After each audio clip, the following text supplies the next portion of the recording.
Okay, so here we are at the very end of the Maya user interface lesson. Now we've taken you guys on a quick trip all the way around the UI, talking about each of the elements. In this final video, what I would like to do is show you guys how you can go about controlling which user interface elements are visible and which elements are hidden. Okay. It's very easy, and it's very important as well. As you become more proficient working with Maya, you're going to find yourself wanting to hide certain parts of the UI just to give yourself a little bit more space for working. Right. You know, plus, a lot of people out there like to have, well, what's just simply known as a clean setup. Yeah. So it's nice and clean. You only see what you need to see. That's right. So before I begin talking about how to control what we see and what we don't see, let's just do a quick recap of the elements. Across the top, we have our menu bar. This we're not going to worry about hiding any of the menu bars right now. We're going to talk about that a little bit later on when we get into the hotbox. Okay.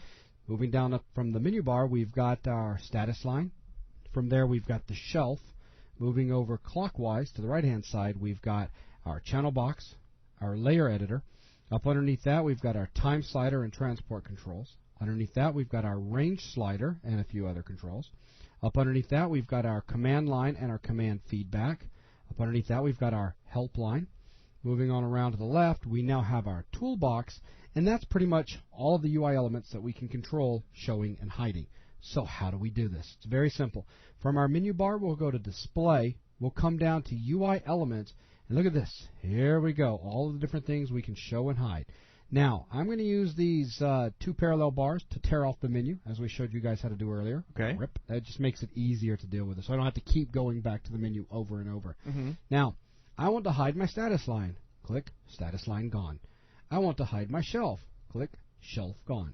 I want to hide my time slider. Now, let's go ahead and continue moving on around. I want to hide the channel box. Click, gone. I want to hide the time slider. Click, gone. I want to hide the range slider. Click, gone. I want to get rid of the command line. Click, gone. I want to get rid of the help line.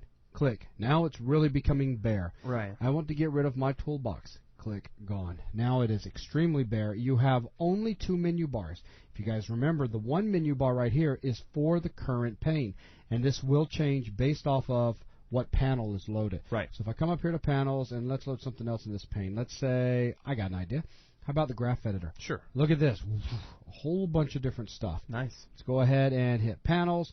And let's do something like, we'll go down here to, actually, let's go down to save layouts and do a 4 view. Here you go. So now it's menu bar, menu bar, menu bar, and finally menu bar. Nice. So you can have Maya in all sorts of configurations, Oh, yeah. which is very handy while you work. And you only need to bring back, the elements that you need. Like, let's say I'm doing some animation stuff.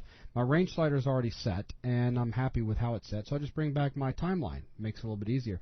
But don't worry. There's hotkeys for just about everything, including scrubbing back and forth on your time slider, play, stop, rewind, etc. So you technically don't have to have anything visible. Right. So maybe I want to bring back just my status line. So you can control what you do have and what you don't have. Of course, me, I like the channel box. Now, why do you have these three icons here? This is how you can quickly toggle between channel box layer editor, tool settings, attribute editor. Even though my attribute editor has been set up so that it tears off in a window, if we show it this way, it's going to show it docked. Cool. Okay, so let's go ahead and set that back. We can also hide all UI elements, show UI elements, and restore. So very simple stuff, all set up. Use this the way you like to use it. Here we go, real quick. Boom. Ta-da! So real simple, and we do a restore. And just a quick thing, when you're in the UI, you will notice these dotted lines next to each major part of the UI, and you can use these to hide any specific part. So you just click on it, like here I'll click on the one next to the status line, and the status line's gone, and I can bring it back by clicking here inside the menu. That's right. And there are other ways to control what parts of the user interface are visible and not visible, but these really don't fit in right here because we've got to introduce you guys to a few more things. Right. So for now, this is, and it really is, the most common way of controlling what elements of the user interface are visible and are not visible. Display, UI elements, and there you go.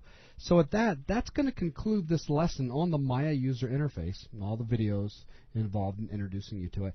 From here, we're going to start diving deeper and deeper into Maya, and you're going to learn a lot of stuff. Oh, yeah. So with that, that's going to wrap up this lesson and this video. Thanks a lot, guys.